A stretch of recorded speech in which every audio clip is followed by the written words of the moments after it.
Welcome to Yelling Into the Void, a podcast discussing and exploring topics in World of Warcraft. I'm Tevin. I'm joined as always by Scott. And just so you guys know, in preparation for tomorrow, I ordered a massive giant belt buckle to Scott's house. So expect that in 7 to 10 business days, Scott. All right. I live in Texas, so it's going to have to be pretty impressive compared to all my other giant belt buckles. Yeah, I made sure that it was denoted a Texas-sized belt buckle. That's good. So. That's good. That's good. I'm glad. But, all right. Well, I feel like a broken record saying this over the last month and some change now. There really hasn't been anything new. There is a little bit of new information, and we'll talk about it with the new belt that's coming tomorrow, which, Scott, you and I haven't really talked about that much. So maybe we talk about the belt in its entirety a little bit today. Yeah, we should do that since it's going to be live by the time this episode is out. And it's another one of our sort of borrowed power light systems that we like to add to mid-season patches. We got the cool ring. Remember when the selling point of the ring was that it had a visible model? Yeah, I do. And then if you go into first person mode on your character, you can still see it swing around. Wait, are you serious? Yes. I didn't know that. It's on Who plays in first person? Nobody, so but I just I was running into first person once and then I ran and I saw this thing flash on my screen. I was like, what was that? And I realized it was my character's arm swinging and it made the ring appear. It's really funny. But I mean, let's be real. Other than that, did we even we got some news about MOP. They're doing another stress test with MOP. They're changing stuff in MOP. I mean, I think that's the one thing we can talk about is they've kind of completely reversed their stance in Classic from the beginning, right? When Classic first opened, it was no changes, and then they went down to okay, a few changes, and I feel like they're doing a lot of class balancing stuff in Mr. Pandaria Classic. Like that, they've announced a lot of pretty dramatic class changes, and yeah, that's wild, actually. The other part of that too is LFR's changed. You're going to be able to get mounts that you weren't able to get in MOP before. Yeah, which by the way, as a monk player who really wants to ride around on Chi-Ji, I'm annoyed about this because I think it's fine. Add those mounts back into Mr. Pandaria, but give us an ability to get them in retail as well, because it's not fair. I want to ride around on my crane. Why can't I ride around on my Chi-Ji crane? They should make you play MOP to get them, because that would be an excuse for you to play MOP. I would do it. I mean, okay, let's step back and say, depending on how much of a pain in the ass is it, I would totally do it. But yeah, I mean, really though, I think that's it. I can't think of anything. They buffed threat. Breaking Remember, news. They buffed threat by 16%. They did buff threat. That's so insignificant. We can talk about that in a little bit. But now, the other breaking news that came out today was we're gonna have a long ass fucking maintenance again tomorrow. Well, it's the new patch. It's 11.17. It's here tomorrow. It's exciting. I guess the big thing we should say is that I was wrong in my estimation that we would get the 11.2 announcement last week. I really thought that they would do it in preparation for that PTR to roll out, which is going to happen this week probably. Once 11.17 goes live, I would expect them to push the 11.2 PTR pretty soon. So I am going to revise. This is when you have those guys that predict the end of the world, and then the day comes and goes and they're like, I've consulted my charts and I missed a decimal and it actually wasn't today. It was this time next year.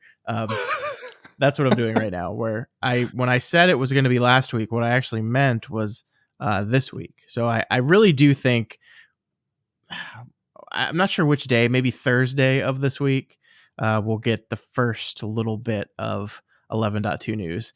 And I'm really leading into this because I think we will officially be out of things to talk about by this time next week if we don't have anything in 11.2. Yeah, we are going to be a little bit fucked if we don't get anything by like this time next week. Yeah. The other thing I was going to say is just remember, I think it was 2 weeks ago, guys. Scott said that he never gets dates wrong. I So don't think that's what I said. I said the it was something dates along those lines. came from somewhere. There, I was not just guessing, is what I said. I still think 11.2, August 5th. Start of the season will be a week later on August 12th. And then Gamescom is a week after that on the week of August 18th, I think. So I think the raid will have been out a week, which means people would have gotten to beat the raid, which means they will see the kind of the finale of the story of the War Within. And then I think that week at Gamescom is when they're going to make their official Midnight announcement that will go into a lot of the more details of what Midnight will have in it. So I'm sticking to that. I think I'm right here. So we'll see. I was wrong this week, of course, but I really think that's the way things are going to roll. It lines up too perfectly. It just seems like the way they would go, but that's not important now because we don't even know what's in 11.2 yet, let alone 12.0. Jesus Christ. The Gamescom thing is interesting. I didn't know that the convention was around that time, but according to their timeline that they released, I feel like you're correct in your assumption because they have midnight announcement trailer or midnight announcement on that, and that would line up pretty perfectly. So. I really wonder what they're going to do with, because like the thing about expansion announcements is in the past, it's been like, oh my God, we're going to announce a new expansion. And we, the listeners, the players, don't know what it's going to be, right? Like we did, you know, in the time leading up to Dragonflight and the time leading up to the War Within, there was all kinds of fake leaks and speculation and all this stuff. And this is the first expansion launch that'll be like, well, we kind of know what it's going to be. Like we know the title, we know the theme, and we know the general outline of the story. We know where the main hub is going to be. They've kind of already told us that. And so I wonder, we know that it's going to have player housing is going to be a big part of it, right? They've told us all this stuff already. So I wonder in like what they're obviously holding some stuff back. And I'm wondering if like they're trying to figure out a way to like make it so the stuff that's being held back is still going to be like an exciting, holy shit moment, which is I think what they want, because like if it feels like the holy shit moments that we've had so far have already been covered. Like the housing is a big holy shit moment, and we've gotten more and more news about housing over the last few months. So I don't know. It's a new day. It's a new time, and I'm looking forward to seeing how they handle that announcement. I think you're right. We'll definitely get the cinematic, and then maybe we'll get some crazy news about 10-man Mythic. It's gonna be my hope. I'm gonna just keep holding on to that. I wouldn't hold your breath on that one, friend. I'm gonna do it. But let's just go ahead and jump in, Scott. So the disc belt, obviously you and I have not been super thrilled about Delves in the past, but this is a belt that comes pretty much exclusively from Delves. And I want to say this because I feel like it's important, even though it's a little bit more annoying. Getting Cersei Circlet was annoying, and it still is annoying on your alts. Yeah. I will say, I think that getting this belt is hopefully going to be less annoying for me, because it isn't like you're doing quests in open world areas. Yeah. And instead you're like actually engaging with the game the whole time. So yeah, I mean, I wonder, like, I don't know much about the overcharged delves. I just know that there's like 6 of the potential delves that are overcharged. And every day, like it'll just be 2 of your bountiful delves that are of those 6 that will be an overcharged bountiful delve, which is it's an affix that like adds new enemies to the delve, adds new traps, new hazards. I hope that like if you're a geared player that's like, I need to just get this for player power, I hope like it's not going to be like, oh, well, you're going to struggle with these things. Like I'm fine with this being a new complex thing for players that really enjoy delves. And it's like, oh, now they have a new difficulty of delves to deal with. That's cool. I like that for them. For you mole people, I'm always looking out. I hope for us, it's a pretty simple matter of running the delve, doing the quest, getting the stuff, and then proceeding with the part of the game that we want to play. Mm-hmm. Yeah, so what I did in preparation for this episode is I watched Dratnos's kind of explanation video on this, and it sounds like it should be fairly straightforward and fairly simple to Yeah. get this belt. It also sounds like there is somewhat of like a three kind of pronged approach as far as like progression goes with all of this stuff, because you have like the belt and its item level, and then you have the powers that you can put in the belt, Yep. and then you also have the Titan console. Yep. So there's quite a bit going on there. And to be clear, the Titan console has nothing to do with the belt, really. It just is a thing that will help you in these overcharged delves. And then the other two things are directly related to the belt. There's the belt, and then you'll get an item kind of like you did with Cersei's Circlet to upgrade the belt once a week.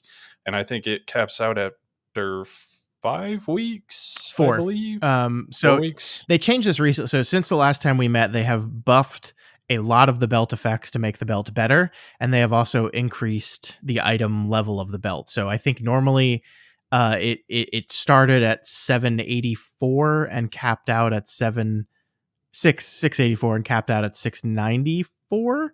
I believe now it starts at 691 and caps out at 701. So that's 4 weeks of advancement. So they buffed the item level of the belt in the past week. They've buffed the effects on the belt, which is good because it seemed like it was pretty lackluster. It seemed like it was going to be something that you would eventually equip on your character as soon as it got high enough level, but that the effect was really not anything to get excited about. But they've buffed all the effects now. And so it seems like this is just going to be an upgrade for everyone. It's going to be similar, I think, in power to the Circlet, to the Cersei Circlet, in that it's going to lead you pretty deep into the next season.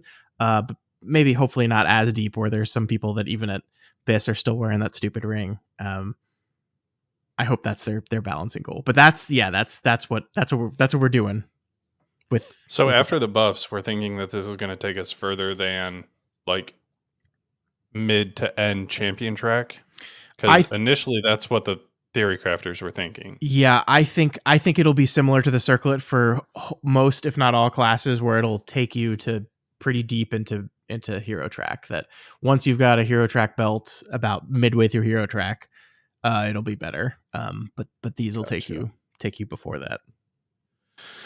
Well, that's a little unfortunate, because I was hopeful that they might have found the exact like right spot for balance, where it's like it's strong in the current iteration, and then they release, however big item level jump, and then it leads you into about champion track level, and then you replace it with something after week 1 or 2. Yeah. But I guess not. I mean, we'll see. They might adjust it still. We'll see how many adjustments they need to make, both when it comes out and also leading into the next season. But for now, it seems like it's going to be pretty good for a while. So that we need to talk about that.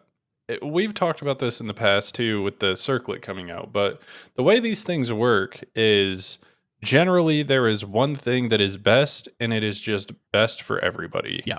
And there are rare cases like the Amulet, like healers had a specific setup, but then tanks and DPS did the same thing. And there's a chance maybe that happens again if they change balancing and stuff like that. But when they first released it, there was a clear winner. And now that they've nerfed that and buffed other things, to my knowledge, there's still only one clear winner, and everybody's just going to use the same thing. I think so, except for I think healers are the only exception to that. So I think tanks and DPS will be using one of them, and I think healers will be using a different one. And I think that's the only difference. So even though there's like 8 things or something that you can get, have fun only using one of them. Well, I wonder about this, because this is like, you're right, and this is just how these things work. But the reason these things work this way is because everyone that plays this game just goes to Wowhead and says which is the best one for me, and then Wowhead tells them, and they all just do that. And I'm like, there's a part of me that's like, they come up with all these different ideas, and what they want you to do in an ideal world is you mix and match or try different ones and see which ones you like the best, right? That's an ideal world, but that's not the world we live in, and that's not what people do. And so there's always going to be one that's better than another one. And when you have Wowhead like spitting out a tier list of like everyone that plays this game is going to look and say, "Oh, Charged Bolts is the S tier one." Okay, that's just the one I'm going to do then. And like part of me feels that the frustration that Blizzard probably has is they spend development time to come up with all these new unique things, and it's just like, fuck, we should just do. I mean, the same thing happened with the Horrific Visions, right? Like there was one Helm enchant that was better for everyone, and so everyone's using that Helm enchant. And I don't even know what the other ones are because I just looked at my class guide and it said use this one, and I said okay, and that's how the majority of people play the game these days. And I'm not even saying that's necessarily a bad thing, but it's definitely a thing. It's just the way this game works. Yeah, I don't know. On one hand, I agree with you, but on the other hand, I feel like none of these are new and innovative. Like these are all just procs that they've used at some other point in the game, and it's just like, okay, well, we'll throw them on this thing now because people aren't using them. Yeah. So let's talk about what they have here, because essentially they're all procs, as you said. There are 4 procs that increase secondary stats in different ways. And then there are 4 procs that do other things. I think there's 9 total. So there's like a direct damage proc, there's an AoE damage proc, there's a shield proc, there's a heal proc, and then there's a crit, mastery, versatility, and haste one. I think there's 9 though. I think I'm missing one. But the point is, there's 2 healing. You're right. There are 2 healing. Yeah. But so that's probably where you get your last one. Yeah. There's charge, touch healing, and then also spark burst healing. No. It's cauterizing bolts is the other healing. Yeah. So I mean, like, it's really interesting because basically up until whenever they made the change to the buffs, like, the ones that granted secondary stats were just better than all of the other ones. And that is normally how things go, right? They do these belts and they strip the secondaries from them in order to add these cantrip effects. And then like 99% of the time, the cantrip effects that grant secondaries are the best ones. Like that was Circe Circlet, right? Like the reason why Circe Circlet was so good for so many classes is because if you were a class that really, really likes mastery, that thing just gave you a shit ton of mastery. And so the classes that really like mastery just are still wearing that fucking ring. And that's the way these were. They had the 4 secondary stats that were all procs. The best one was the versatility proc because it procced basically the way the verse one is. It procced at its highest level, and then every time you used an abilities, it decreased the bonus that you got from verse by 5%. But it had an internal cooldown of 1 second. So if you were a class with a GCD of less than 1 second, you could kind of cheese it by fitting in multiple abilities during the internal cooldown of the verse decrease. And you ended up just getting way more verse for your money than someone else would. They nerfed that to 0.75 seconds and basically killed the thing. It's like Wowhead is listed as F tier. It's like useless now. Don't use it. And the one that has risen to the top because of its buff is the Charged Bolts one, which surprised me a little bit because like I just feel like stats scale better than just doing damage to things.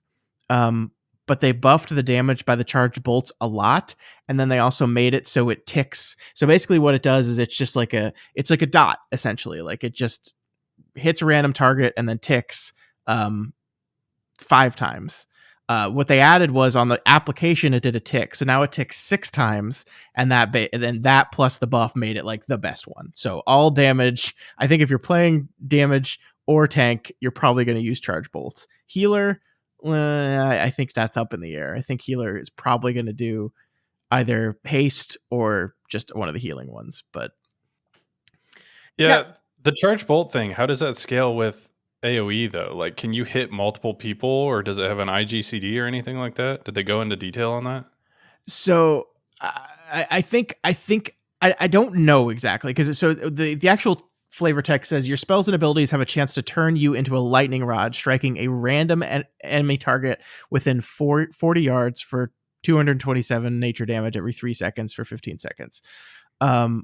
So it's got an eternal cooldown, so it like it's not gonna like hit multiple things. I think it's just because they added so much damage to it. Sure. That it just does a lot more damage than secondaries would in any case. Like they increased its damage by 141% and gave it that extra tick, so they just buffed it like crazy. Well, I mean, I can see a scenario where you're in AoE and it procs on the thing that's going to die in the next millisecond, and then you're sad, but you're never going to know. I mean, that's the other thing with these is like the amulet and everything else, Cersei circlet, now this belt, like they have a little bit of an effect. They have a little animation, but in the clusterfuck that is spell animations in this game now, like you're never going to notice it. Like unless you have something specifically tracking it, you're not going to know. So yeah, I don't know. I guess you're probably right. I just would be interested to see how it actually scales into AoE. And I'm assuming the theory crafters over at Wowhead writing the articles have already done that. But yeah, I mean, so it looks like I'm looking at it right now. It looks like in single target, that effect alone is adding 3% to your DPS, which is insane. Yep. And that's in single target. So it looks like for Havoc Demon Hunter in single target, it's adding 3% to your DPS. In AoE, it's adding 0.6% to your DPS. So I guess the argument here is like it's such a big gain on single target that you're just going to use it over the AoE one, even if it doesn't scale particularly well. Yeah, that is interesting though. I wonder.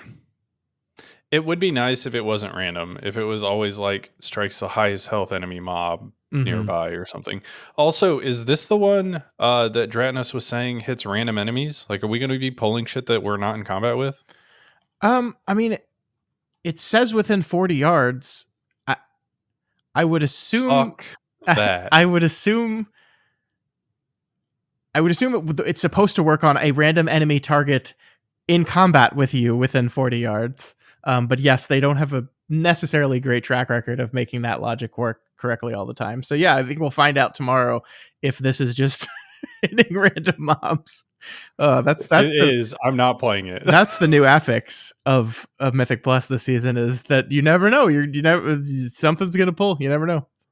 Between that and fucking fire mages or whatever playing arcane mages with God. the fucking thing that spell steals random targets. Oh my God, it's ridiculous. So yeah, I mean, so like I don't know. Like ultimately, I think that like they do a really good job designing some cantrips sometimes. Like some of like trinkets are fun. Like I love that this game has trinkets. Like, you know, other MMOs don't have trinket effects. They don't have these cantrip effects, and I like that they're fun and different and new. I just feel like the trend for me on these cantrip effects on these borrowed power mid-season things they add is always like I get it, I equip it, and then I don't ever notice it. Like the only reason I notice the Helm enchant right now is because it puts that freaking thing above your head, and I was like, oh, I guess my Helm enchant procced. But you don't feel it ever, and that's like that's one thing we've talked about in the past is like when it comes to like stats and gearing in this game, the only one that I ever really feel is haste. And like, yeah, I mean, so with crit and other things, your numbers go up, and like you can read a chart and know if I stack mastery, my healing is going to be higher. I know this is true, and I can see my healing improve based on details. But like, haste is the stat that you absolutely feel, and none of these cantrips are going to be anything you ever feel unless it accidentally pulls a mob that's not in combat, and then you feel that one real good. So I don't know. I guess what I'll say is I appreciate that they keep trying to come up with interesting new things to do mid-season to give you some form of alternate progression system that is not just get more gear, get more item level. I just feel like between the amulet, the Circe circlet, and this thing now, it's just never been something that's particularly interesting to me. I'm gonna get it because it's higher item level, and I'm gonna equip it, and I'm gonna get the one that Wowhead says is the best one, and then I'm just gonna keep playing the game and not really notice anything at all. Yeah, I unfortunately feel like that's how it's always going to be. And as long as they want to continue doing these things, I mean, this is the second time this expansion we're getting one of these. So Yeah. I have a feeling this is here to stick around for every single content patch that we're going to be getting. But yeah, I don't know. If the buffs that they did are as strong as you said, and this is actually going to carry it into late hero track of the next season, I think they missed the mark. If Yeah, it is I getting don't know. replaced by a potentially late champion or early hero item, I think that's the sweet spot you want to hit. I think you want it to be worse than a hero track item, but better than maybe beginning champion and veteran track items. Yeah, I agree Like with that. when the item level is lower than the item level of the piece that you'd be equipping over it, I think is like that's where the cutoff should be. Yeah, I agree. The other thing I don't know about with this thing is how difficult it is going to be to acquire for alts. Like I'm pretty sure that they've said that the effects that you stick on the belt are warbound. So once you've unlocked them for one character, you'll unlock them for all characters, similar to the way the gems worked for the Cersei Circlet. I do remember, and you talked about this at the beginning, that like when you level up another alt and it's like, okay, got to get my ring, it feels like it takes a long time to complete all those quests. Even like they're weekly quests that on your first character you do over the course of the week, and then it becomes 5 to 15 minutes once a week.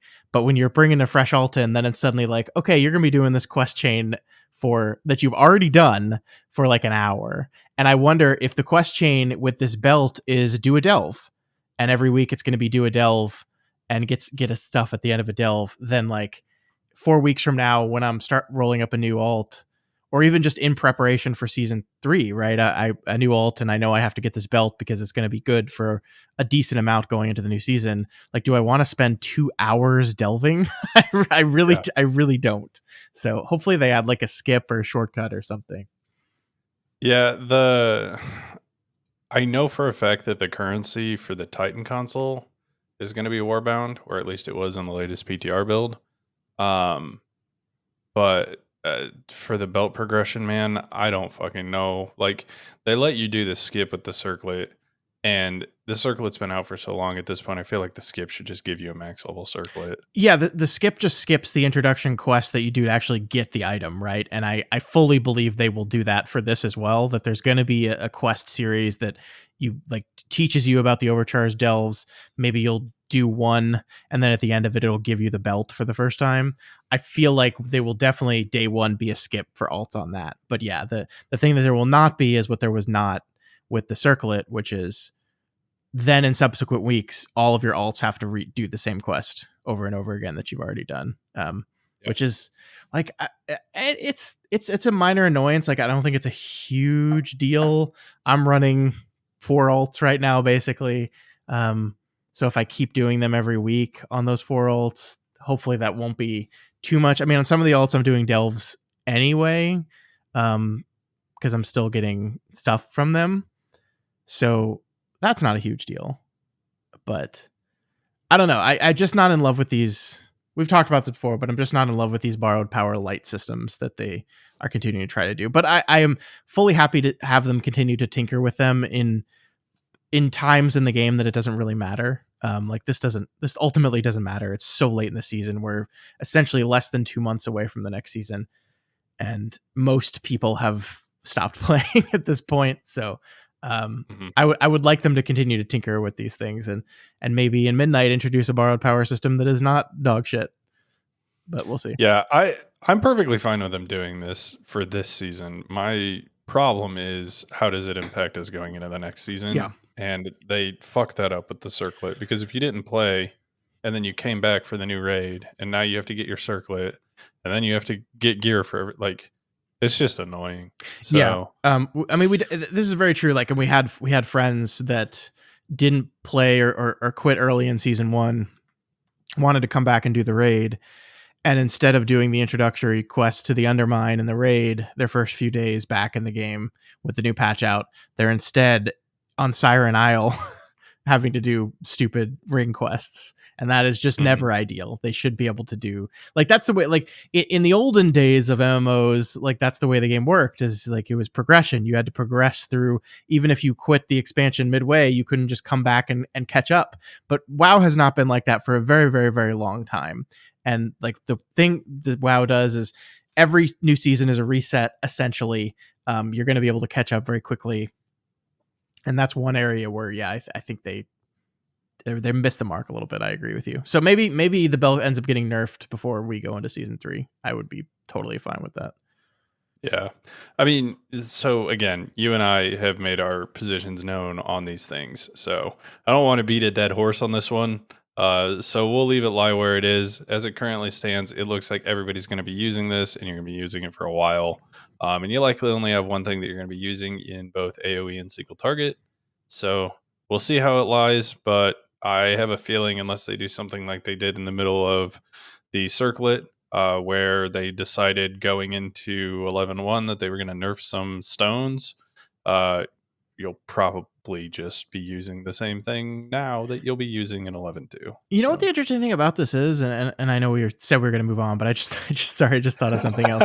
The way the belt works is like, in order to change what the effect is, you just right click on the belt, it opens up a new interface, and you just pick which one of the ones you want. And we have this thing in Mythic Plus, especially, that we're like very against making new loadouts of things mid key. But like, wouldn't this be a cool thing that they could experiment with that like, you can swap to the single target effect on a boss, but an AoE effect when you're on trash? Or like, if you're a healer and you know this is a really heavy, intensive healing fight, like Candle King, you can swap to the healing bonus one, but like, then you finish that boss and you know you're going to pull trash pack and you'd be more help in that pack doing a little bit of extra damage. Like, wouldn't that be, to have some like mid run flexibility to it, I think would be more interesting. I don't know for sure if that's not enabled with this belt, but I would be shocked if it is, because that's just not their stance on anything. And that's, I mean, I don't want to go back to the days of like, you can swap weapons and talent, and like, I don't want to do that, but just having like one small thing that you could change between fights, I think would be interesting. Yeah, I could see him trying to do something like that. My only thing is I don't know if there's a system limitation there, because I imagine that the belt in all of its different permutations is a different like item ID. Yeah, And that might be what it checks when you swap. it's probably right. So it might just be like, well, you can't change gear in Mythic Plus dungeons, and then you just can't do it. Well, I don't know. Program something new. I don't know. Figure it out. But yeah, I mean, like, just outside of the cantrip effect, the belt is going to be 15 item levels higher than anything else you can get, and has both main stat and stamina on it. So it's just going to be an upgrade for everyone, even if you take the cantrip off. Like, that's way too much main stat. There's way too much stamina in item level to ignore. So that's just going to be the way it is, which works fine for this season. But yeah, to your point, the problem is of how good it remains going into the next season. I am happy that they learned their lesson with main stat. At least they haven't learned their lesson with secondaries, but like, we don't get a reduced amount of main stat because we have this cantrip effect on the belt. Yeah. Like, they did that with the staves for this season. I think the one in the Rookery and the one for Mechagon. I think that's where the other one comes from. And that staff, like, those are only used by like one specific class, I think Arcane Mage, because they value the secondary that it gives so highly. Yeah. And it's like, well, maybe if it still gave like a full amount of your primary stat, people would care to use it, but it just doesn't. Yeah. Primary stat is way too powerful. It's way too good in this game. It's the way they've made the game, that the majority of your damage is going to come from your primary stat. And so they cannot take it away from people. Like, they can't, I don't know why they designed stuff like that, because no one's ever going to pick it. It's too powerful. It's too good. They need to put it on stuff. And it's funny, because when they originally launched the PTR with this belt, it didn't have stamina on it either. And they eventually went back and added stamina, which is just like, you have to put stamina on this shit. There's way too much high damage, spiky shit in this game. You need as much stamina as you can fucking get. I don't want to go through that garbage again of people taking a thing that doesn't give them stamina because Wowhead tells them to, because it gives them more damage, and then they fucking die to shit all over. And they die. Yep.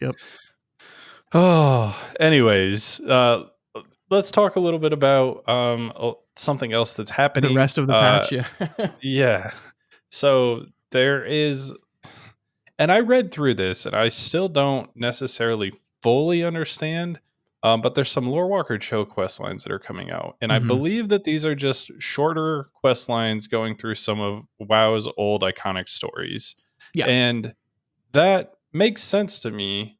Um, and there's a reward at the end, and you get something for it. But we also have Chromie Time, which allows people to level through like the full on expansion. So my question is this just like a short, like, for example, when we talk about the Arthas one, is this just going to be like a short TLDR of what happened during Wrath of the Lich King and the events of Arthas leading up to that? Or is this going to be like just ICC? It's the former. So I think the way to look at this is essentially these are story driven quests that are through the interface of the game catching people up on stories that they might need to know about going into future stuff. Like it is not an accident that there are 3 of these available on launch, and one of them is about the Ethereals. One of them is about Xalatath, and the Arthas one doesn't fit as closely. But also, if you're going to launch a new story-driven thing in your game, like Arthas is like he's the guy, he's the dude. So I like, so we've complained in the past about this idea that sometimes the storytelling in this game you have to like read novels outside the game to get the full impact of the story of the game, and I just think that's so incredibly stupid that you would have to do that. And so I think this is a way of introducing optional story driven moments for new players or for players that just maybe haven't been following the story of the game. My understanding is some of these are just quests that existed before, like story driven quests that existed in before expansions and events. And I think like the Arthas one, I think you do the Halls of Reflection dungeon, which is a very story driven dungeon that was put in Lich King. But then also, I think there are things in it that have never been seen before. There are like some new quests or story moments that they added that were talked about and part of some of the stories of these past, but were never highlighted. I think one of the big ones also is like you didn't get to see some of the Xalatath stuff unless you were a Shadow Priest or Yep. Priest. Yeah, Shadow Priest. And so a lot of this is like, hey, if you've never played a Priest but want to see the story stuff around our big bad, here's an opportunity to do it. So I think it's really cool. I think it's a very clever way of doing like some more story driven content in a way that is, I think, ultimately more engaging than the type of like open world content we've seen in the past, but also is not just like questing in the traditional sense. It's definitely like questing with a story bent to it. Hmm. And I haven't messed with it myself, but I was like, I heard about it and I read about it and I was like, oh, this is really cool. Like this is absolutely something that I am going to do once the patch comes out. Like I am interested to see how it works. And like anything that they're doing in this game, it has like really interesting future implications as well, because they can, now that they've put this in the game and they have these first 3 scenarios in here, they can continue to release more scenarios and more things as they go along.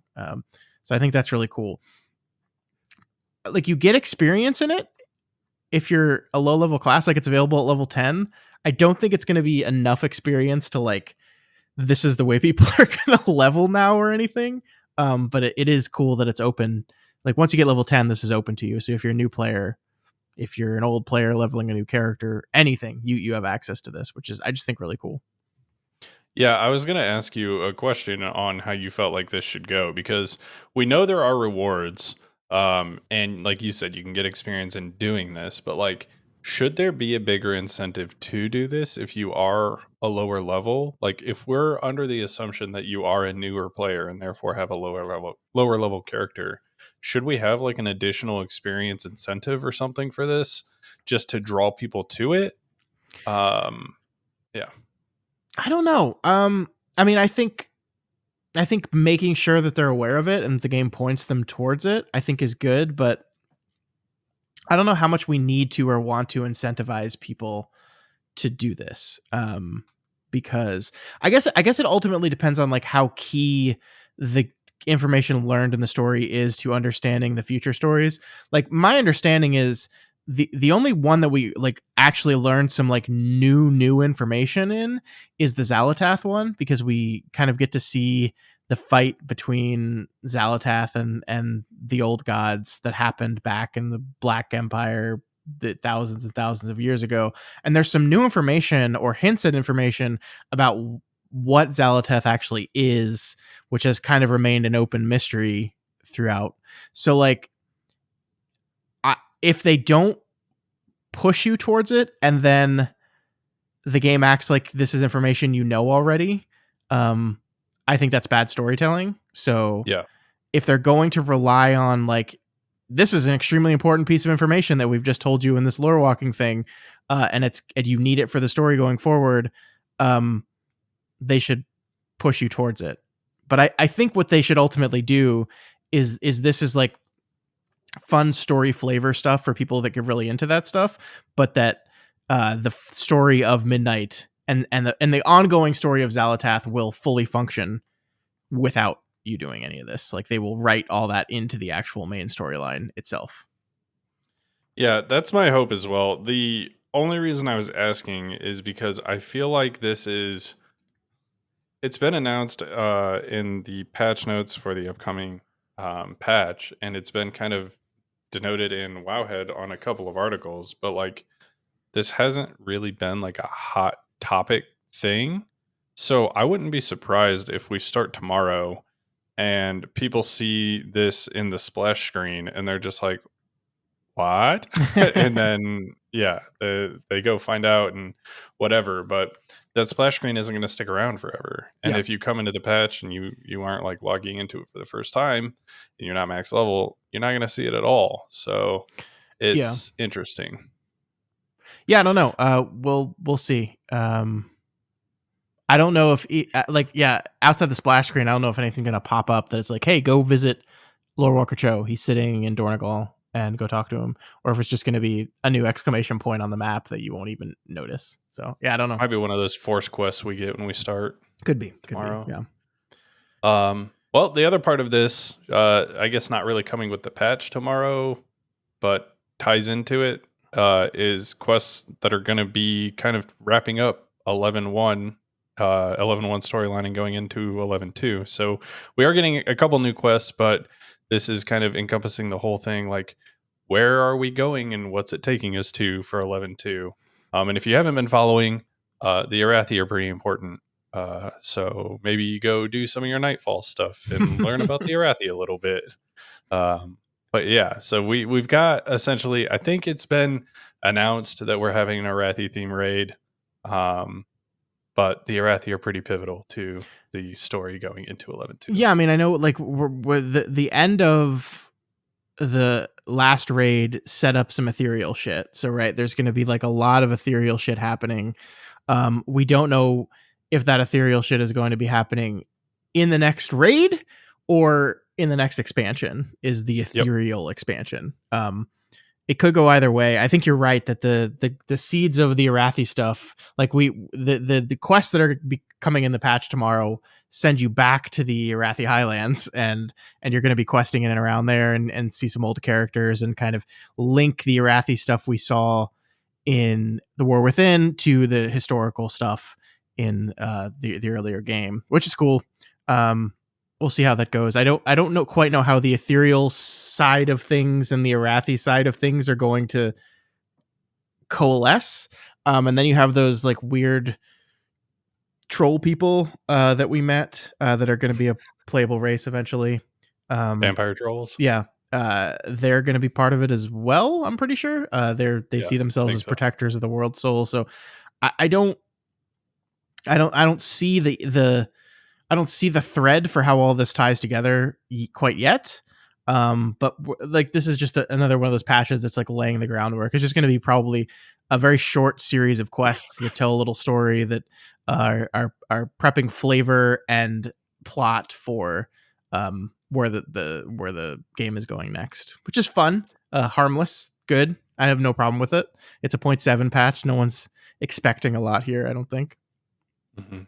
Yeah, I mean, I hope it's more than like 2 quests because we've had that before and that was a little bit saddening. But uh, it's interesting because the Ethereals played a huge part leading up to liberation of Undermine, right? Like we tracked down Gallywix and we were trying to find him so that we could get something back from him that Zalateth had like asked him to um work with for her, and he essentially handed it off to the Ethereals, who he assumed were working for Zalateth. Yeah. And so now they have this item that Zalateth wanted restored, which Gallywix did and handed off. So they are definitely coming back. I don't think I have seen, like you said, I don't think I've seen anything about them coming back in the next raid. So I am assuming that they are going to be the new main thing that we're going to be trying to figure out for Midnight, at least at the beginning.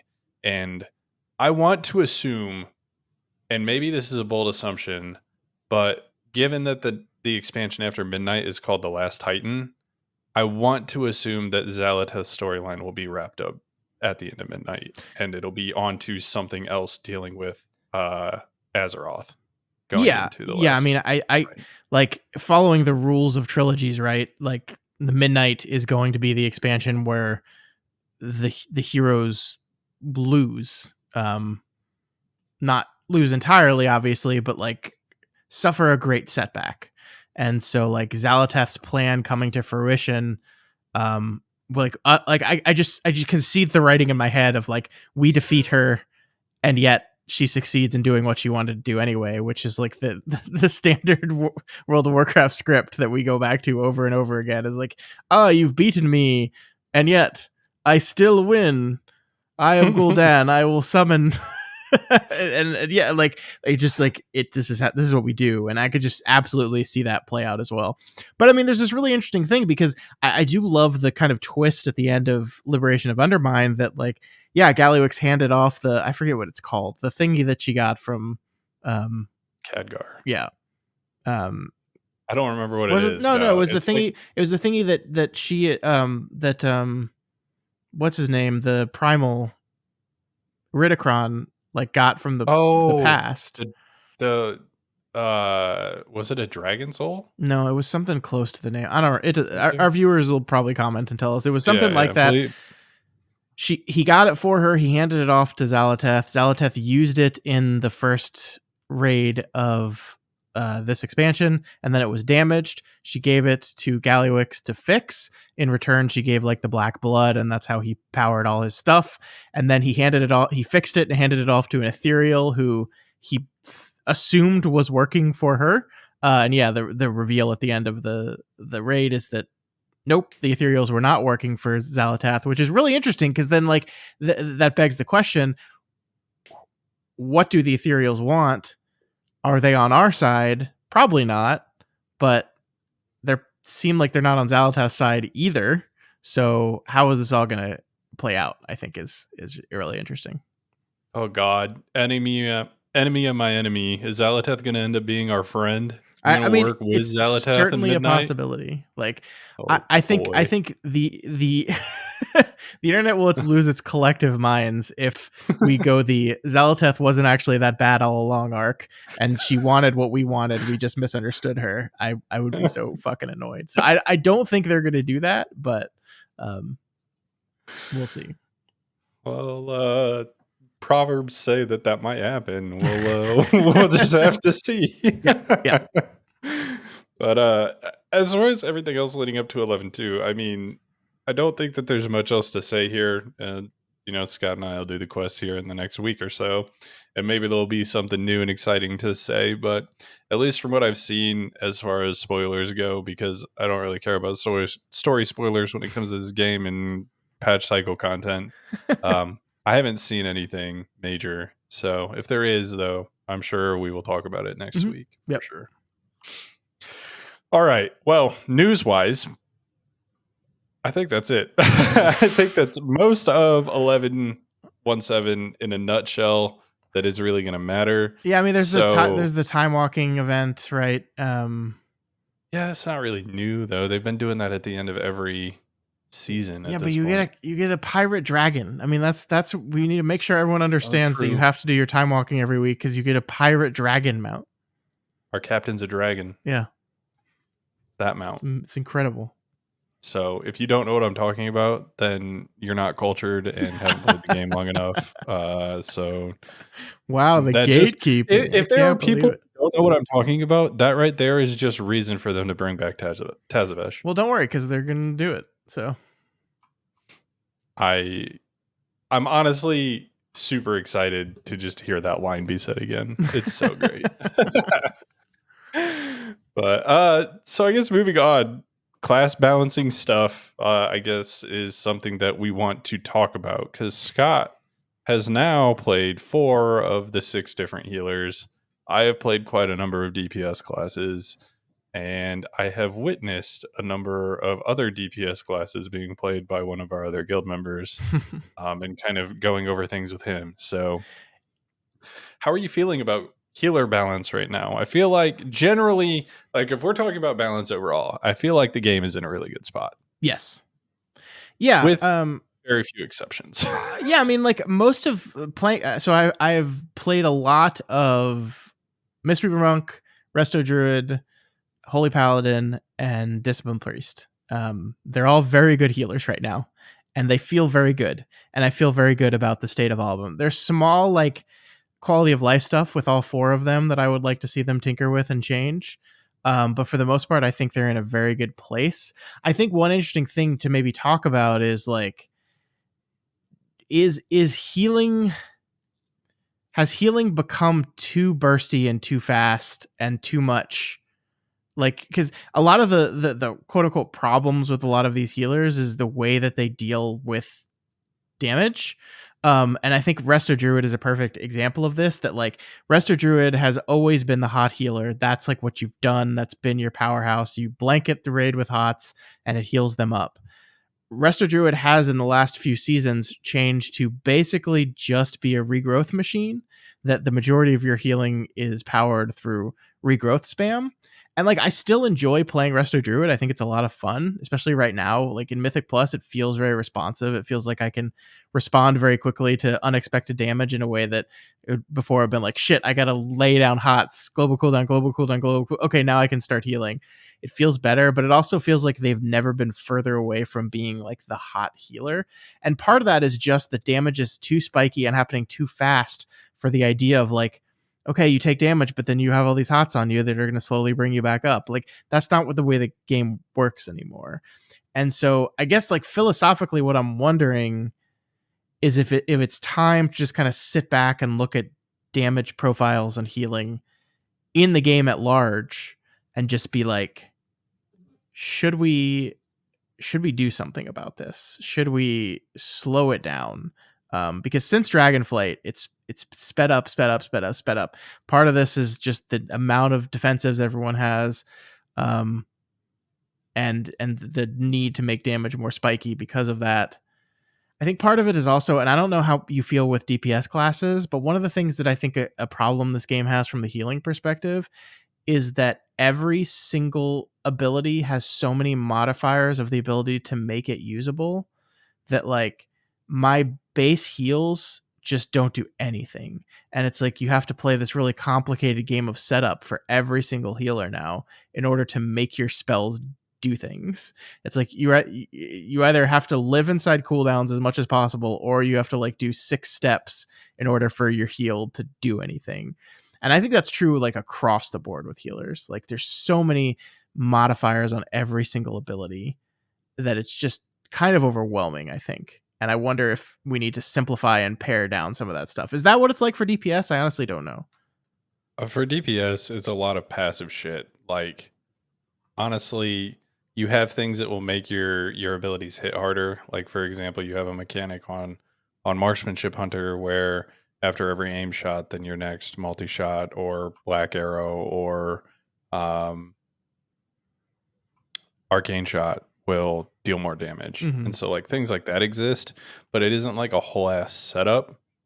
Typically you can't really tell what abilities are going to be your hard hitting abilities on DPS because it's like okay, well, I just took 14 talent nodes that all give me damage amps in some form to this one spell. And so now my generator on a Fury Warrior that I can cast every 3.5 seconds, assuming I have crit stacked up, is hitting for like 3 million damage. It's like, okay, I guess that's all right.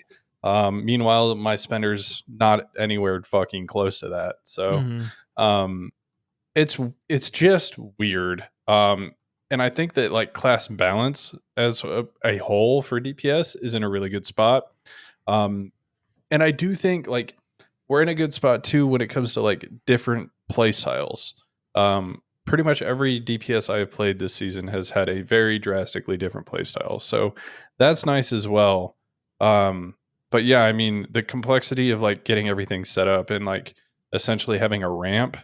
Um, that's pretty far and few between for DPS. I mean, there's things like Shadow Priest and Boomkin to a degree because you have to get your dots up and then go into Incarn and then you start actually dealing damage. Mm-hmm. Um, but I mean, that's the top end of modifiers to things.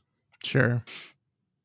Yeah, I mean, and I don't like hate the idea of like abilities modifying other abilities. I think it's a good way of testing skill is your ability to understand what juices your other abilities and how to hit those in the correct order. But I just think it like at least from a healing perspective, it's kind of gotten out of control. Um, like I think I love Mistweaver's design right now. I think it's great, but the Master of Harmony Mistweaver design is adding another healing amp onto a kit that already has a fair amount of healing amps on it. And so now it's like you need to do this and this and this. You need to get all your healing amps up on all your targets before you start actually being able to do decent healing.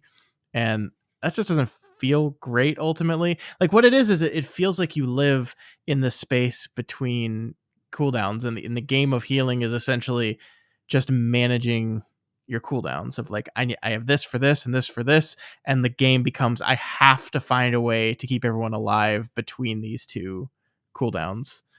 Because my basic heals, like just the basic bread and butter heal spells on their own do nothing that are feel so insignificant, move health bars so little. And I don't know, like I wish there was just a bit more parity between like the optimal I've set everything up and the I have nothing set up. Like I just feel like there should be I'm not saying that should never exist, but just the difference between I've played my setup perfectly and I have nothing set up is huge. It's millions of HPS. So um I don't know like how like obviously I don't think this is a thing they're going to address mid expansion, but I do think since Dragonflight healing has they've tried to deal with healing and how ridiculous it's been getting multiple times, and I don't think they've quite hit the mark. Mm-hmm. And so I would like them. I think the cool thing is like with this stance on add-ons they've taken, and the fact that they're just going to have to change how they design boss encounters with the removal of all these add-ons that's coming whenever that is. They have a really great opportunity to, on top of, we're already going to be changing how we design encounters because of this change. So it's a really great opportunity to say, okay, well, let's look at all the aspects of the encounter. Let's look at how damage it comes out. Let's look at how are we challenging each of the different roles in this game, in these encounters, and maybe finding ways to do it differently. So I don't know. We'll see. So my question to you though is this is a problem that we've really started having in like season, I think 2 of Dragonflight, maybe even season 1, where it's like damage spikiness has been the difficulty for healing in place of healers not really having to deal with mana now. Yeah. And there are some exceptions to that, but like, would you rather go back to a system in which you had to deal with mana and now like we're having to fit in where you can sit and drink in dungeons? Or do you like the not having to deal with mana better? I think mana management in an encounter is fine. I think the idea that mana is a resource, like, because right now, really the only resources I have to deal with are the cooldowns on my abilities, right? Like, with the exception of Holy Paladin, that also has to deal with Holy Power, but I mean, that's not that big of a deal. Like, you've so much. This is Paladin has so much Holy Power generation right now. It's absurd. Like, all 3 specs just generate just a ridiculous amount of Holy Power. Um, so I don't mind mana as this is the healer resource to manage, that like the idea that you can pump out big heals, but that is going to drain your mana. And so you have to kind of be smart about when you want to hit the big heal drain mana buttons and when you don't, and that being a part of it. The part of mana management I don't like is in Mythic Plus when, yeah, you have to like wait and drink.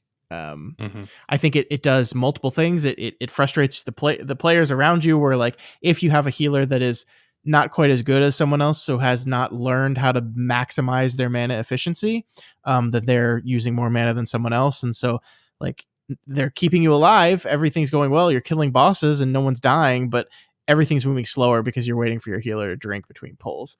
That I think is frustrating and teaches the healer is not teaching the healer to be more efficient. It's just frustrating people around them. Yep. And then also I think it also prioritizes things like Shadow Meld as a tool for healers to do like the meld drink trick, which I don't think is good. But by the way, like I almost every one of my characters is a night elf, and I am just now firmly on the we need to delete Shadow Meld from the game. I think I think racials just need to go. I think the fact that basically everyone that plays this game competitively is playing as a dwarf or a night elf now is ridiculous and probably needs to be looked at. I would agree. So I guess, is there a happy middle ground though? Like, I feel like there's no way that you can strike a happy middle ground between these two play styles because it's either like you have mana as the thing that you need to worry about, or you have the cooldowns in your ability to react to what's happening and planning out your cooldowns as the thing that you need to worry about. Yeah. And the like middle ground of this, right, is what they have struck, and that's in raiding. Like in raiding, you do have to worry about like making sure you have enough mana throughout the rest of the fight and things like that. And I guess not even now, but like in Dragonflight, it was true. But now healers have so many ways to get mana back. But I feel like that's where they are more accurate to this. Like you have cooldowns, you need to plan out. There's so many big boss abilities. You have multiple healers, and you need to coordinate. And then you also need to make sure that like one healer isn't doing all the work because then they're going to be out of mana. And again, like I said, I don't necessarily think that's even true now. I feel like so many healers are mana positive that you don't ever have to deal with mana, even in raiding. Yeah, I mean, it's definitely inconsistent, right? There are some that mana does not exist, and there are some that churn through it like crazy. And that should never be, right? There should never be. I mean, unless it's your stated design goal that it's like this healer manages cooldowns, this healer manages mana, but that's not the way the game works. It's this healer manages cooldowns, this healer also manages cooldowns, but also they have to manage their mana as well. That's not fair, and I think they need to figure this stuff out. And yeah, I mean, like I am fine. I am absolutely fine with the gameplay of. I'm looking at the boss's health. I'm looking at how much mana I have left, and I have to like be making decisions of like, am I spending too much right here? I think the only problem with that is one of the weird things about raid healing. If you're not like in a top end guild or like in a mythic guild where your healers are very closely coordinating with each other on everything, in it like tanks, pretty much doing their own thing, except they need to know when they need to tank swap off each other. DPS doing boss mechanics, but other than that, pretty much just like handling themselves. Like healers, if you're not communicating with each other on like who's using what, then you could just be burning through your mana and serving no purpose, right? Like you're just blowing your load on overheal. And so I think there's a little bit of a problem with that. That's like, it just seems like the spec that has to communicate with each other very, very closely. And I've never been in a group since I came back to this game where we're communicating that closely on stuff like that. And it's just like, kind of like I basically what it is I just kind of silently watch my co-healers and how they're managing different areas. And I said, oh, it seems like they're using a cooldown here. Okay, so I'll hold here and go at this point. But like, and look, there's coordinated groups, and that's a a test of skill for sure that a lot of like the coordinated healer groups are nailing the stuff and talking to each other and everyone knows when they're supposed to use which cooldown. I don't think that's a fair expectation to have for people like doing normal or heroic raid or whatever. And so it just is like, it becomes like the idea of managing your mana in a boss fight is like, not only do I need to know when I need big healing to burn through mana and when not, but it's like also when I need big healing, but the healing isn't covered by the other person. And so that's an added complexity on it that I just feel like when I first came back to this game, I was just churning through mana. I was just churning through mana like crazy. And it's not like my numbers were amazing. I was just doing a shit ton of overhealing because it's like, oh, this is a high damage event. I got a blast. And it's like, oh, no, my co-healer had a big cooldown that they used on that one. And all my shit did nothing actually, but it still ate my mana. So I don't know what the solve for that is. I don't know if there is a solve for that. But I think it's something to consider for sure. If we're gonna go back to like a world in which all healers have to very, very closely and tightly manage this resource. Maybe hear me out. All right.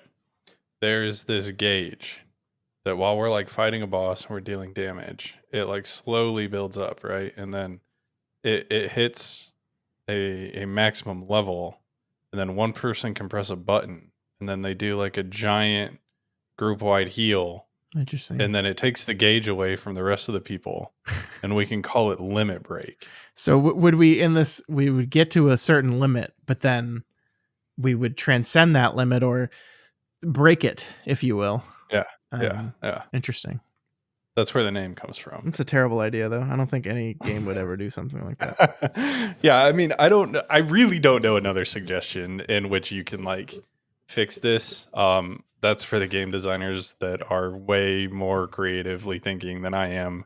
Yeah. To hopefully come up with something for. But I do think it's interesting.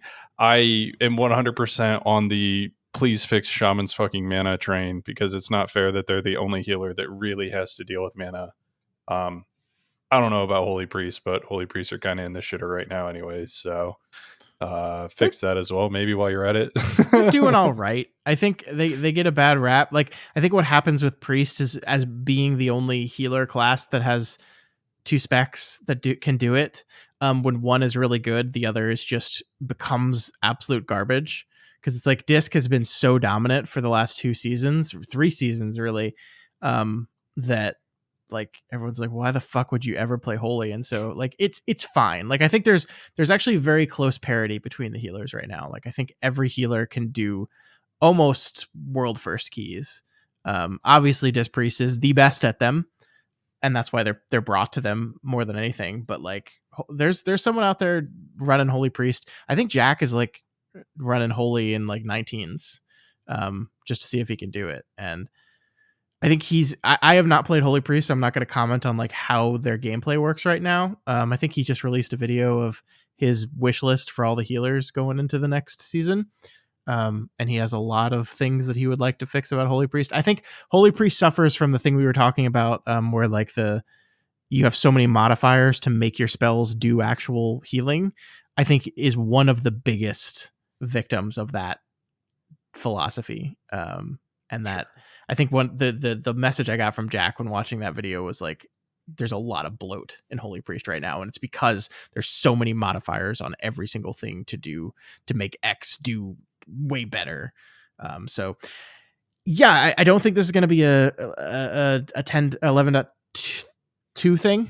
But I do hope they continue to look at this and see if maybe there's an opportunity to find out what their stance on mana wants to be, to find out what their stance on cooldown management wants to be, to find out what their stance on just like the heal button healing. It's so funny to go back and like play Classic when it's just like playing a Holy Paladin in Classic is just like, well, I just press Divine Light on the tank, and that's what I do. And then, oh, someone else took a little damage. Here's a Flash of Light, and that's the game. I'm not saying I want to go back to that game. I don't. It's 2025. There's that version of the game exists for the people that want to play it. I like the version of the game that's a little faster, a little bit more complicated. But I think there's some improvements and changes that can be looked at here, and I hope they are thinking about them, and we'll see what happens in uh next season and beyond. I think we're gonna see. By the way, I think we're gonna see Discipline Priest get fucking ravaged in 11.2. I think there's gonna be an overreaction to them that's going to make them very, very bad. Yeah, I hope not, because I like disc priests a lot. I think that the thought process of damage not taken is better than damage taken and healed is a very cool one. And it's always been the healer that's supposed to be a little bit more complicated and convoluted I because of that. Yeah. I really did not get into Oracle Disc Priest until very recently. Only the past like week or so I've been playing around with it, and I really like it. I think it's really fun. Like, it takes the Disc Priest atonement doing damage to heal playstyle, and then the Disc Priest healing through shields playstyle, and I think it combines them in like the best way I've ever seen in the game. Like, you still do a lot of healing from atonement, but also you're like tossing out shields constantly, and it's just like, it's very dynamic how the gameplay works. And like you press your Oracle button and it's like, do I want to use this to shield, or do I want to use this to put out big numbers? Like, it's very fun. And it's like, I always really liked the shielding mechanic of healing, and I was sad that Disc moved away from that. And it just, because it's so hard to balance. That's the reason why they moved away from it. It's just so hard to balance. But I think they've found a solution here that seems to work very well. Now, is it overpowered? Yeah, it's probably a little bit. It feels very good. I'm like 633 on mine, and like walking into keys I have no business being in, with groups that don't know what the fuck they're doing and pull a whole room. And did we live? Yeah, we lived, because I healed the fuck out of it. It's a very strong healer. Maybe it needs to be brought back, but yeah, that's the worry, is they just completely gut it. They just completely tear it apart. Season 2 from Dragonflight Holy Paladin all over again. Exactly. God, they killed that. They killed it. It was so fun. It wasn't overpowered. Yes, 100% it was overpowered, but it was also so fun, and they killed it. And it's only been this season that they've gotten Holy Paladin back to a place where it's actually quite fun. I like it a lot.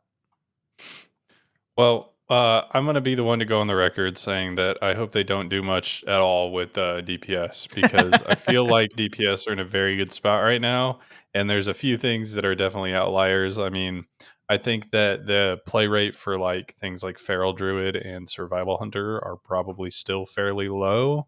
But that being said, I think they're doing adequate amounts of damage. Like, I think Feral is like sleeper OP. The Feral Druids I have seen have been fucking nuts this season. So yeah, I mean, it's just gonna be the Feral. I feel like is always gonna just be a class where, like, if it's like the best, people will switch to it and play it. But like the second it stops being the best, everyone's just gonna leave it.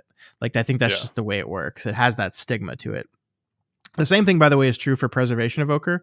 I think Preservation Evoker like was super good in the raid in season 1, and like everybody switched to it, and then they nerfed the shit out of it, and everyone's like, okay, bye, dead to me, never playing. And like Evoker is like the lowest represented class in the entire game. I think they would probably be served to like look at Prez and maybe kind of retool that class, because I really like healing in this game, and it is not a fun class to heal with right now, especially in a Mythic Plus situation. Like, it's got a lot of fun ideas on how to like link up and do really fun builds and ramps, but like ramping in Mythic Plus doesn't work, because damage in Mythic Plus is not predictable like damage in raid is. So yeah. But I do want to go on the record for one other thing, and I'm joining in the fight of removing fucking target caps from DPS. This past time. Get rid of, like, we added them in Shadowlands as a like, let's try this thing out, like hard capping, and it's failed. Like, the only way in which this is successful is if at your target cap you are the best of the best at that number. Yeah. Like, for example, with Fury Warrior at 5 targets, if you're not the top DPS of all the DPS classes, then we've failed. We should remove the target cap Soft caps, I think, are fine. But I think the way that soft caps should be handled is there is a AoE soft cap and everybody has it, or there's no soft cap at all. Yep. I don't know how you actually really go about handling that, but I think hard caps need to be removed. I like the idea that different classes are better at different damage types. Like I like that idea generally. But I agree with you. The biggest problem with the hard caps right now is they have not shown that they can sufficiently balance that stuff to make DPS that are hard capped good at the best at that particular thing. Because yeah, if you're gonna have a hard cap, they need to be the best, and they just can't pull that off. And so Mm-hmm. I don't want them to go away from like I like the idea of balanced druids. Like sweet spot is they do a shit ton of AoE damage. Like I like that. I like that's part of their class identity. That's part of their spec identity. And I'm not saying like we want parity where every single DPS is equally good at single target and AoE. No, I agree. but yeah, hard caps in this day and age are stupid, and get rid of them and then find a way to balance AoE damage and balance damage type in other ways than just artificially. It just doesn't make sense. It just like if you're doing like an ability that's swinging out and hitting everything in front of you, but then the game is like, it's just hitting 5 of those things. Why? Because I said so. It's stupid. It's stupid. Well, the biggest offenders of this, I think, are Fury Warrior and Outlaw Rogue. Yeah. And that's because they have Blade Flurry. Well, and Arms Warrior even. Arms Warrior is less so, but with Sweeping Strikes, your target cap to 3, or whatever it is now. But Fury's target cap to 5, and Rogue's, I think, up to 8 or 9 targets now with Blade Flurry. But yeah, I mean, just get rid of them. Like, it's past due. Get rid of them. Keep soft caps in the game. I'm perfectly fine with that. Yeah. And if that ends up breaking balance, then find a new way to balance around soft capping. I don't think hard capping is the correct way to go about this. It just feels bad. It just feels bad knowing you go into a pack pulling 19 things and knowing you're only going to hit 5 of them. Like, even if you can't tell because there's so many fucking numbers on your screen because you're playing Fury or you're playing Outlaw, but knowing that you're only hitting X amount of the mobs and you know you damn well you pulled way more than that, like, it's just a bad feeling. So yeah, let's fix that. I agree. Yeah, I don't have anything else to say. I just fundamentally agree. And I'm not even a damage dealer. So what do you think? Right now we're in this like space moving into the final patch of the expansion.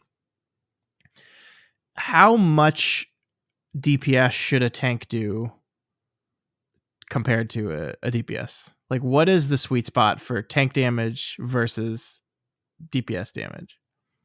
Somewhere between Bear and Blood DK. So, like, I mean, just like broadly, is it like half? Should a DPS and a tank of equal skill, the DPS should be doing double the damage of the tank? I would say, honestly, a tank should be doing like a quarter of the damage of a skilled geared DPS. Like, if they are adequate skill, adequate gear, I don't think the tank is there to deal damage, just like I don't think the healer is there to deal damage. Sure. Like, the tank is there to survive and make sure people don't die, and the healer is there to make sure that people are healed and don't die. And so, like, if the gameplay is to maximize your damage, that's fine. But I don't think that we should be having blood DKs bursting higher in AoE than some DPS classes, for example. Mm-hmm. And I think that half is probably too much. I feel like that's going to add a lot of damage to your group. And maybe a quarter is too low, but I feel like it should be somewhere around probably a quarter of a geared DPS. Mm-hmm. So how much better does a tank player have to be to where they're beating a DPS player on DPS? Like, should like, if you are like a top 50 percentile tank, should you ever beat a DPS?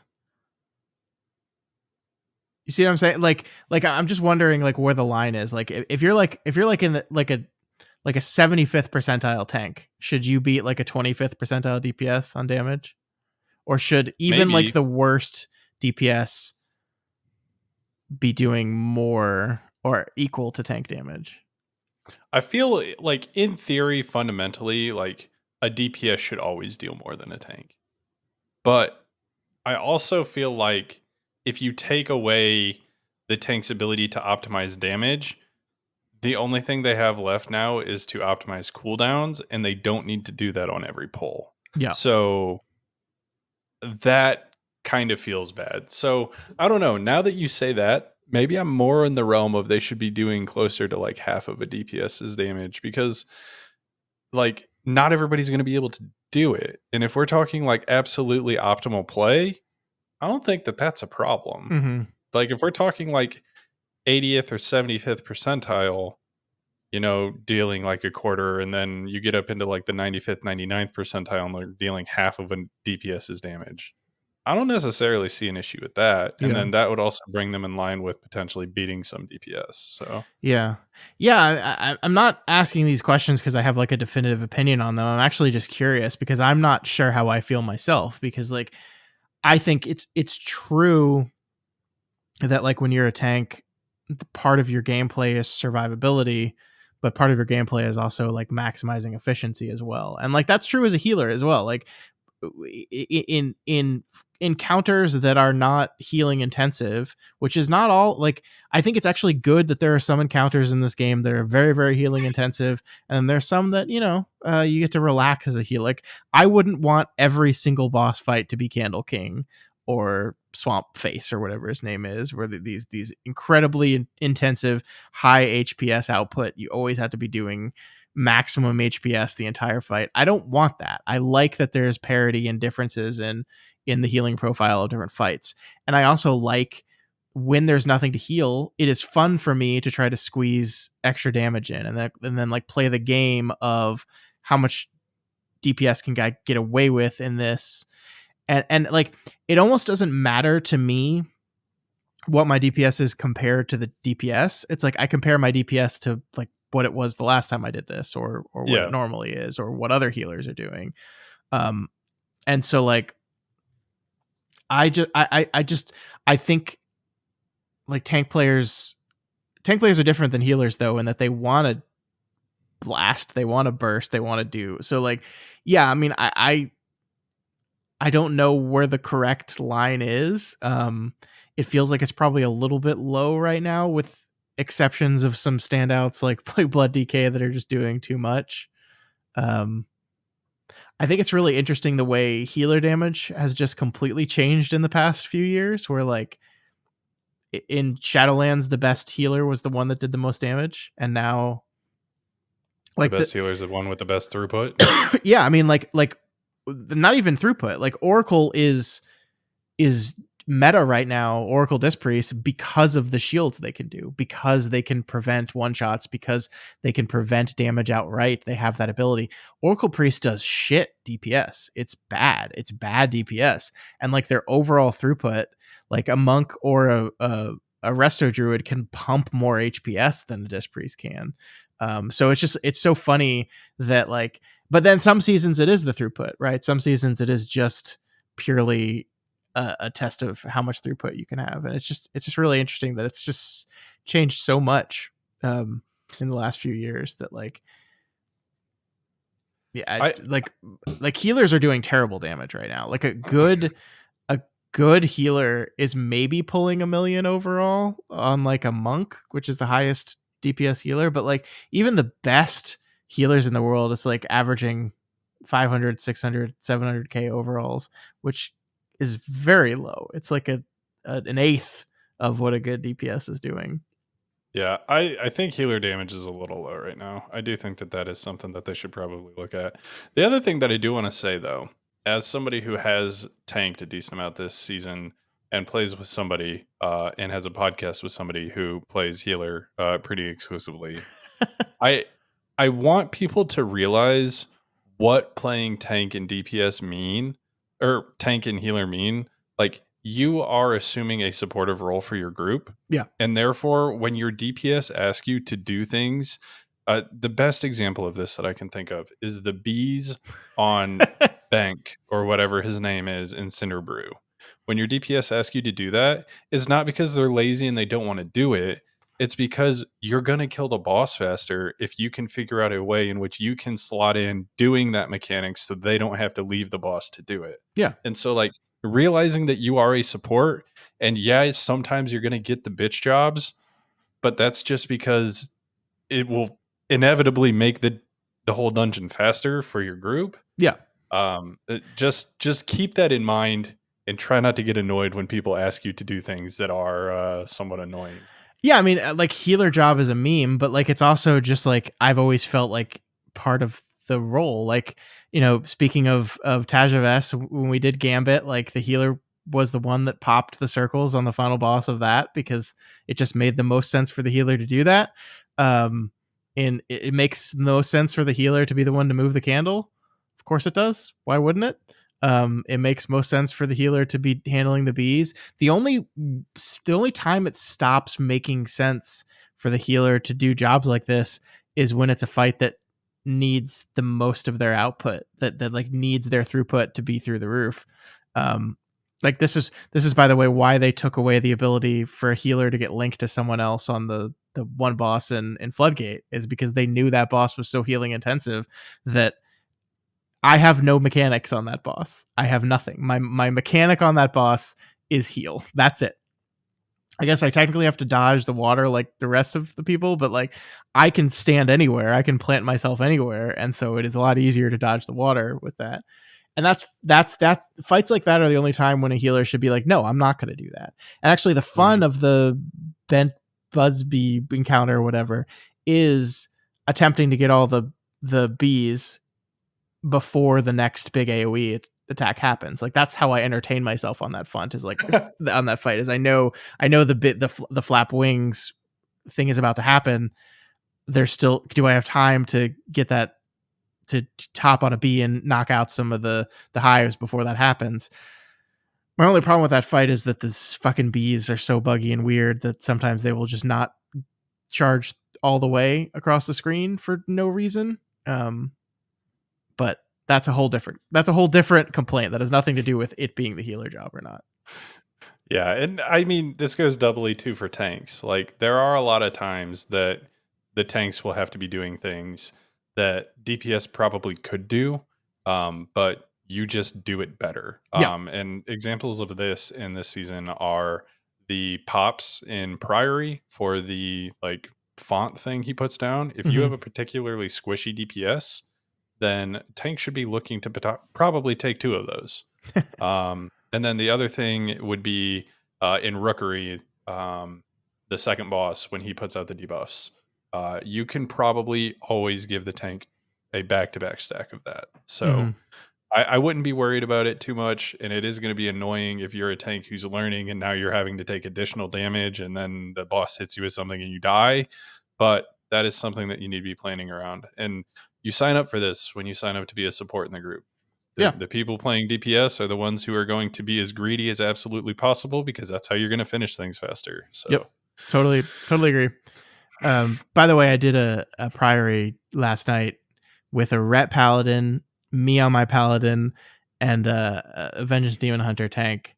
And the first pyre, the Demon Hunter just took all 3 stacks. He ran in 3 times, had a 3 stack. And I was like, oh fuck. And I kept him up. Then the next pyre, the Ret Paladin popped bubble and just did them all himself.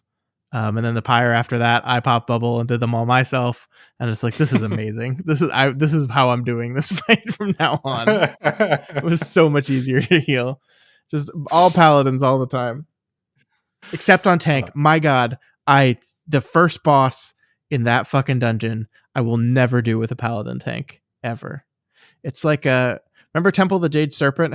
Which class did you just never want to do that with? I think it was Warrior.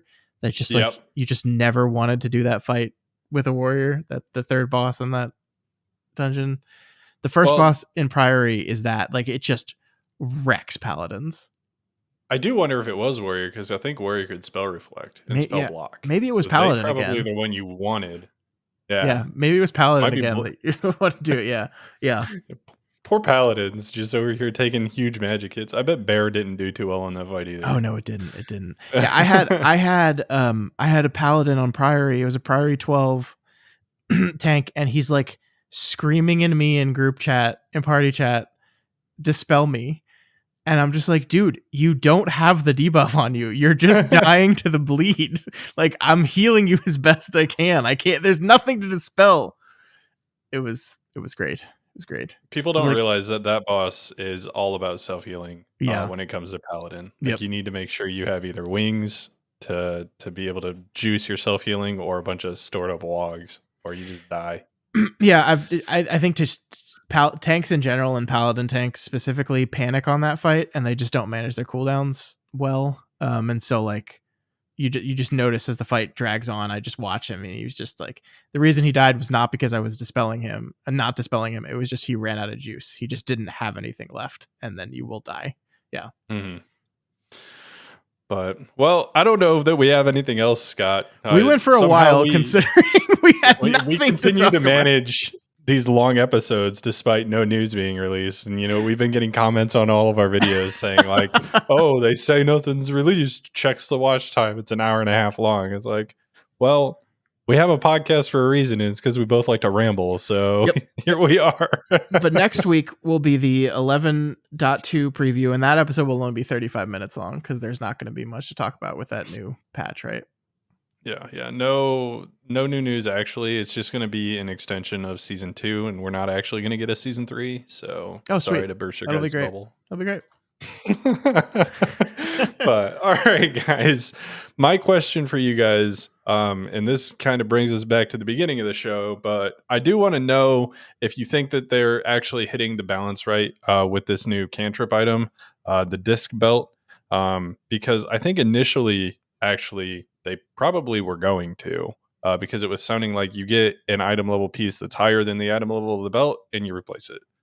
But it sounds like now you're probably keeping it for a lot longer, and I think they might be missing the mark. But I want to know what you guys think. Do you like these items where it's almost like you're guaranteed to have like almost a BIS item for the entirety of the season already figured out for you? Or do you like it better when you have gear from the new season that you're going to be wearing? Because I am 110% in the second camp.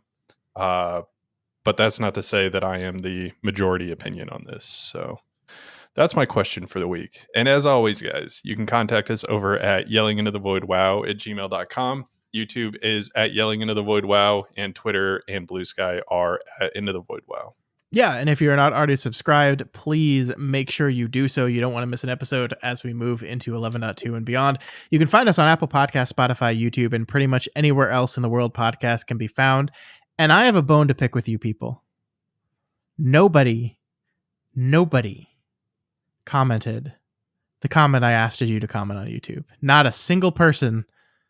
I mean, and maybe this is my fault. Maybe the problem was everyone generally agrees that Delvers are not people, and so they felt like they couldn't comment that.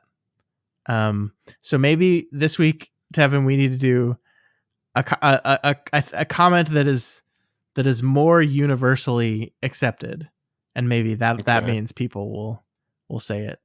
So right. what is the most universally accepted World of Warcraft opinion right now? Stops need to be fixed. Yeah. Revert stop changes. Revert. Yeah. Everyone go into the YouTube comments right now and say revert stop changes, please. Or maybe don't even add please, because we've been saying please for way too long, and they've essentially please told us is to too fuck nice. off, so. Say a naughty word. No, don't do that. YouTube will get mad at you. But all right, guys, also please consider liking and subscribing and commenting on the YouTube video while you're down there, because I don't want all the comments on the video just to be revert stop changes, please. I do like talking to you guys too, so also leave some other comments down there while you're down there. So. Yeah, to be clear though, don't consider commenting on YouTube. Fucking do it now. yeah, just do it now. Scroll down, click the little thumbs up, click the subscribe button, and leave a comment saying like Scott's bald or something like that. Whoa, what the fuck? But all of these are going to help us get more exposure and introduce us to new people, and allow us to continue to make the content that we make here. So Until next week, though, Scott, I think we'll just be over here yelling into the void. And hopefully the void yells back 11.2 news. Ethereal raid. Dementius. Ethereals.